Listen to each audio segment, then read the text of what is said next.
here is my exposure star, and you're welcome to use it and think of it how you want.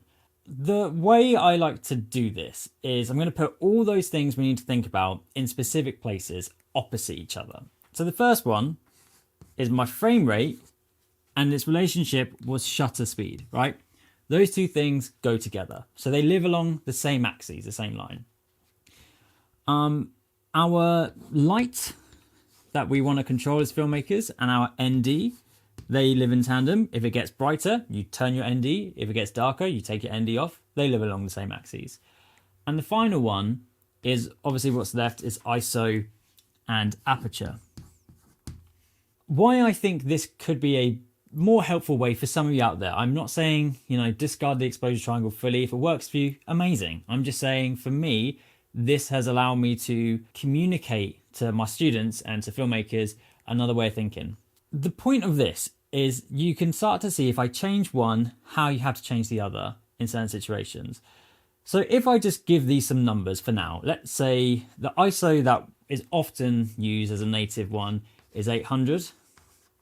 Our frame rate, let's stick it in simple terms, we'll stick at 25 in the UK. You could put that 24, 30, whatever, but I'm putting 25.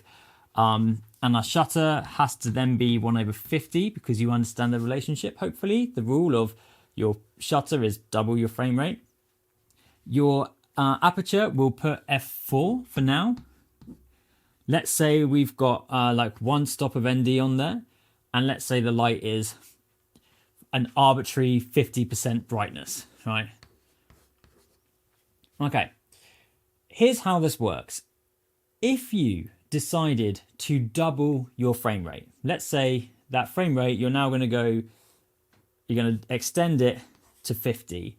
You now have to extend your shutter to 1/100. You're doubling it the same way, right? And the benefit of this is this also makes the point that the thing that isn't changing, if you're working in shutter angle, you're still good, right? No matter what frame rate you might want to extend your camera to, if you're working in shutter angle, you're fine. You just leave it at 180 degrees. But if you're working at shutter speed, you have to start to match it backwards and forwards. Now with ISO and aperture, if you know the true scale of f-stops, I'm talking about the true scale here. I did another video about that, but basically if I wanted to lower this, let's go the opposite way. If I wanted to lower this by half, ISO 400, which is going to reduce the light by half. With this, I'd have to come in by one stop by half, which is f2.8, because the f-stops work. Every true stop of light is half or double.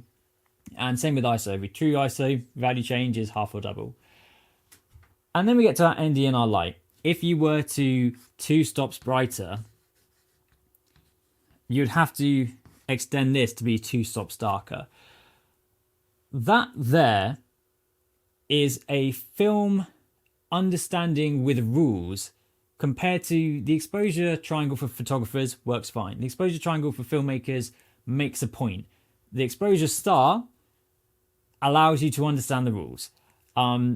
I hope you like it. I did actually make a video about this on another channel like a couple of months ago, but I'm deleting that channel and I think it's fun to show you on a chalkboard. So yeah, there it is. Hope you enjoy.